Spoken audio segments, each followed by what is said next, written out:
It's very important to make a very clear distinction between the two. Gold is not gold equities and vice versa.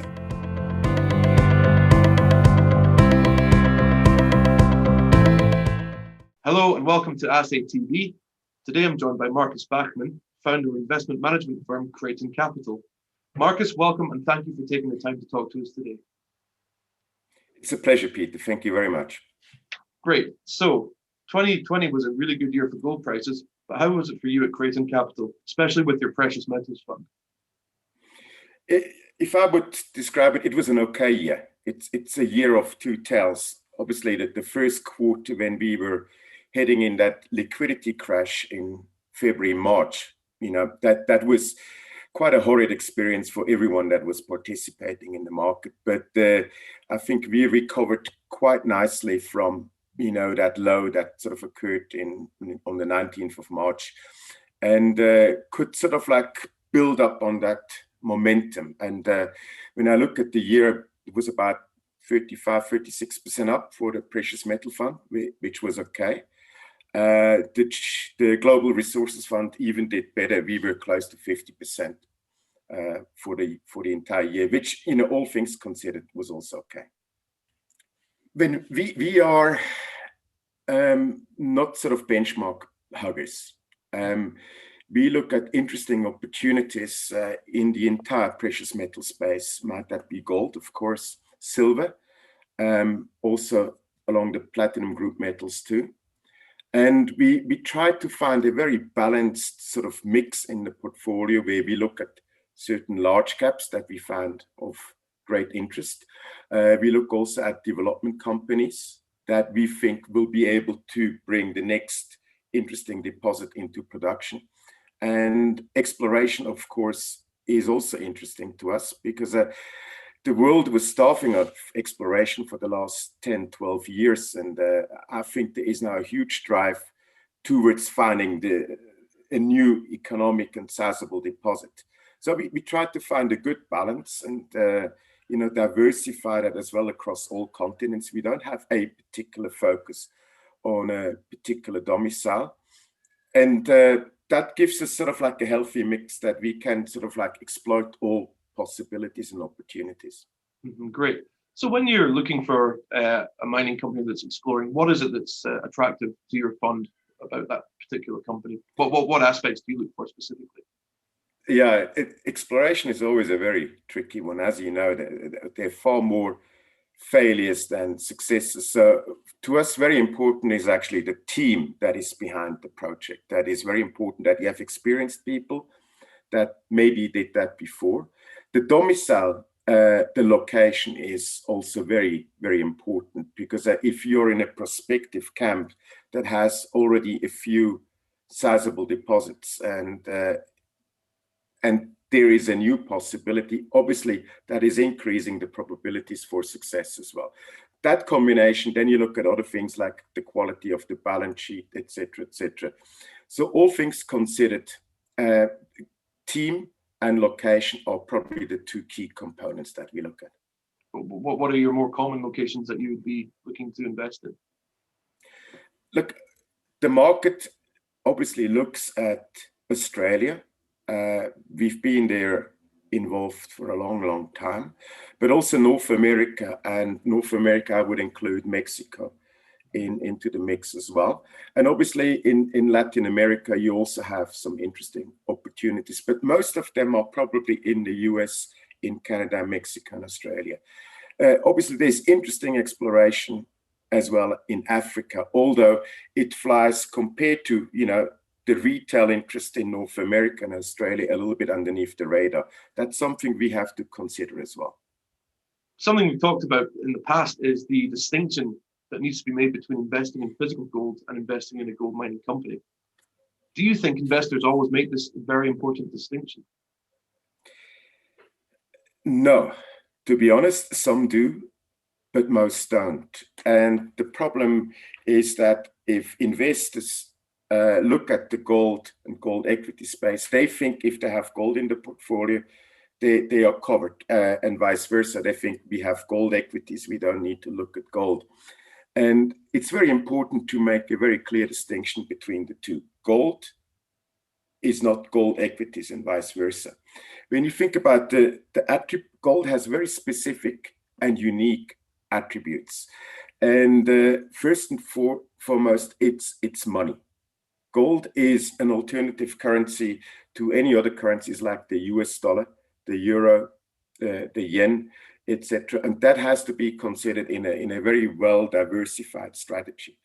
And gold equities are normal equities, and they have to be compared with other subsectors in the equity space. And then one has to decide if the environment is right to either invest in gold or potentially both. I would say gold should be an anchor tenant in a diversified investment strategy at any point in time. And I can go into that. And with gold equities, it will depend on the criteria that you use. If they are cheap against, they're sort of cheaply valued against their intrinsic value, or they're cheaply valued against, other sectors, or they're cheaply valued against the gold price, or the silver price, or the platinum price. And based on that, you then mix that with other kind of like equities, like US equities, NASDAQ, European equities, etc. Can you tell me a bit more about some of the key attributes for gold that you look for? Look, in our view, and amongst most gold investors, gold has sort of like four key attributes. It's first and foremost a store of value, a unit of account. It's also a medium of exchange. You can literally kind of like exchange gold anywhere in the world at any point in time. And it's a source of liquidity. And I think that source of liquidity is very important to understand, because investors always look at a situation in financial markets when there's a crash, there's a sharp correction. They expect gold going to the moon or silver. And actually always the opposite happens. And it's a very simple reason.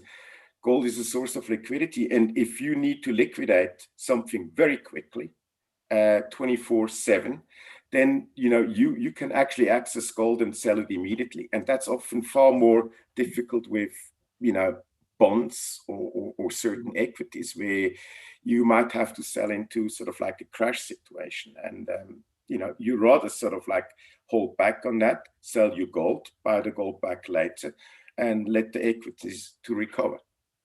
Okay, great. Okay, so let's talk about gold as a commodity. What's on the horizon for 2021? Obviously, there might be a weaker US dollar, expectation of US stimulus plus rising inflation, and possibly more general market volatility. What's your view on how gold's going to be for 2021? I'm not a clairvoyant.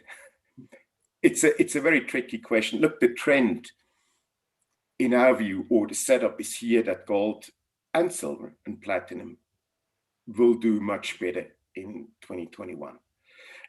We have a very interesting setup, but on the other hand, we have the unknown, and that is, how will COVID sort of like impact the economy and also the investment behavior by the market participants. We're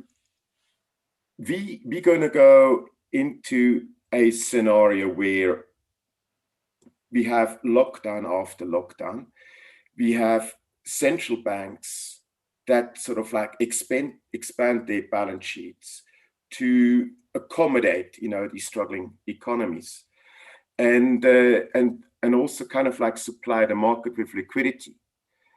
Then, on the other hand, we have fiscal policy that also comes into the mix, because central bankers have learned that the approach they had with low interest rates and expanding balance sheets hasn't worked over the past 15 years. And it can be easily measured by the velocity of money, which is rock bottom, in the US as well as in Europe and elsewhere.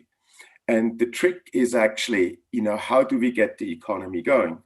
And that is also a function of the velocity of money that has to increase. And that in the real world means that the money that is in the system, also provided by the central banks, actually goes into the real economy and to real people. to give you sort of like a long answer on a very short question, if we are able to keep or get the virus, the pandemic under control, the process of actually the restart of the economy can begin. And then the banks also have to come and play their part by actually, have an aggressive lending into the real economy. Plus, you have all these stimuli from various governments. The US will probably decide to have a $1.9 billion stimulus. Then more will probably follow. They're really going to do the kitchen sink on that, and the Europeans will have to do that as well.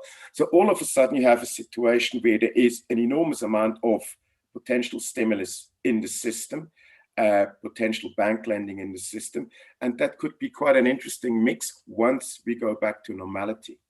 Meaning, you have potentially inflation in the system. It's too early to tell if there is already inflation there, because a lot of it might be also COVID related, with the supply chain not working properly and all that. But it will be very interesting to see if there are first signs of inflation in the system. Probably the real inflation could come in 2022.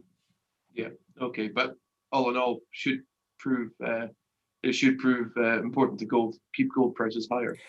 Look, it is, by definition it is. And I just think gold was in sort of like a sideways correction for the past while, since August of last year. And it appears that a lot of investors have sort of like given up on gold and silver. But the point is, we had so much uncertainty in the system, and all that money that is on the sidelines, might that be from central banks or from governments, is actually not there yet. And only when that actually comes in, gold will do much better in an environment where we have economic growth and maybe inflation. And that period of uncertainty, that passage risk that we're still going to, wasn't necessarily favorable for the gold price. Yeah, and just on the just mentioned silver there. Obviously, last week we saw the squeeze on silver. Do you think silver prices are going to follow the gold trend for the year ahead? I think they will. I don't know when silver is going to restart, its upward cycle again. Overall, we are in a I think a sustainable and sort of like long-lasting upward cycle for precious metals and commodities as well. But silver will probably, over the next while, or has the potential to outperform gold. Gold is different to silver. Silver has many attributes of an industrial metal as well. And gold, as mentioned before, it's a storage of value and a monetary asset. The real torque could be in silver. Okay, great. Well, Markus Bachmann, thank you very much for joining us. It's a pleasure. Thank you very much, Peter.